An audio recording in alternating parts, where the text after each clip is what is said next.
Alright, August 9th, 2021. This is the second video for PPI on this 2100 board.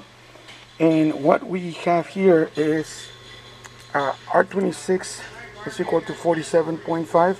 If we just simply set the bias at 75% and the span at 100, which is basically what we have there. The bias at 75, the span at 100. And of course, what we have is one of our channels on TP7. That's a reference. And we have our delay angle at TP8. We should be able to look at our oscilloscope. It's important to know that here we are using this frequency generator to get the 50 Hertz, and we are powering the board with 30 volts DC. This is just to make sure that we are actually testing the board at 50 Hertz, not at 60 Hertz. So I'm going to ask Tony to first, by the way, the board right now is adjusted. It's already adjusted, and we have it so that we clear the red LED, and at that moment we have approximately, got it? There you go. About 2.7. We're going here. We have 3.2, but at some point it was 3.7 milliamps. And here we have our delay angle on TP8. So now, Tony, can we go ahead and start going? And we have a very nice linear response. Notice that the angle changing, and there we have it at 20 milliamps, and this is a 40-20. Now, can you slowly start reducing that and come down to 4, Tony? Let me know when you are at the closest to 4 milliamps. Okay.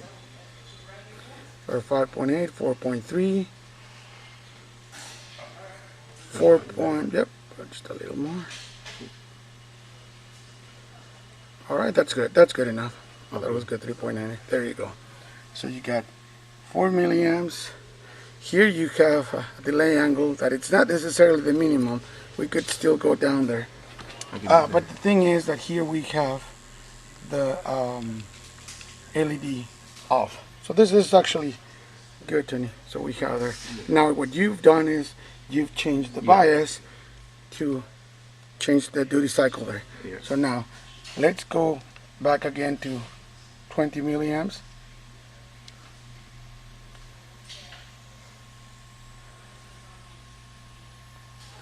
And there you go. And then here we are not quite at the minimum duty cycle, so you can go ahead and adjust your bias and reduce that further. So we can try this a couple of times. So this is, as we can see, more or less a perfectly linear configuration of the span and the bias, because we have 47.5 for R26. And this is how we started doing it. Let's go ahead and get started, Tony. Okay, we repeat through this. Let's go ahead and set the 2 potentiometers at 100%. And why don't you let you go through the procedure? Okay. Okay, so we have the board. It just got power. We have the 2 LEDs on. So the first thing that Tony does is he brings in the 0.5 volt, which in this particular case corresponds to about, it's jumping a lot, 1.3 milliamps. Again, oh, you have it on, so just enough milliamps to clear that. There you go. A bit more. Okay, so now he's gonna go ahead, Tony. Okay. And adjust this, the bias until he gets the maximum duty cycle. Okay.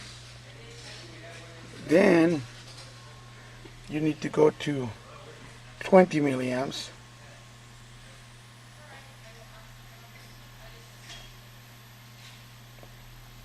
And in this particular case, this will be 100 right here. Yeah, the span's over here. It's at 100, and that one doesn't move. Just the bias to keep that minimum, right? And we have it at 20. the duty cycle is there. So that's as simple as that. Now let's go ahead and Tony, let me see if I can capture the current and the waveform. So let's go down from 20. Go ahead, slowly there. 13, 12. You want to stop there, Tony, real quick. 10. Go ahead, keep on going. And now go ahead and slowly bring it down to 4.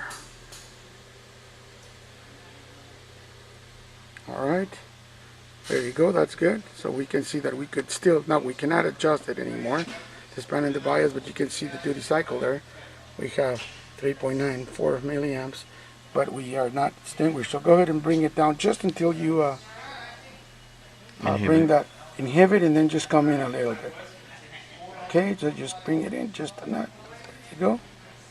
That's good. So we have 2.3 milliamps, and now we can see that we have our maximum delay angle. So again, as we reported with R26 47.5, our bias is about 75%, which we can see that it is 7270 in this particular case, and the span remain at 100%. So this is the end of this video where R26 is equal to 47.5.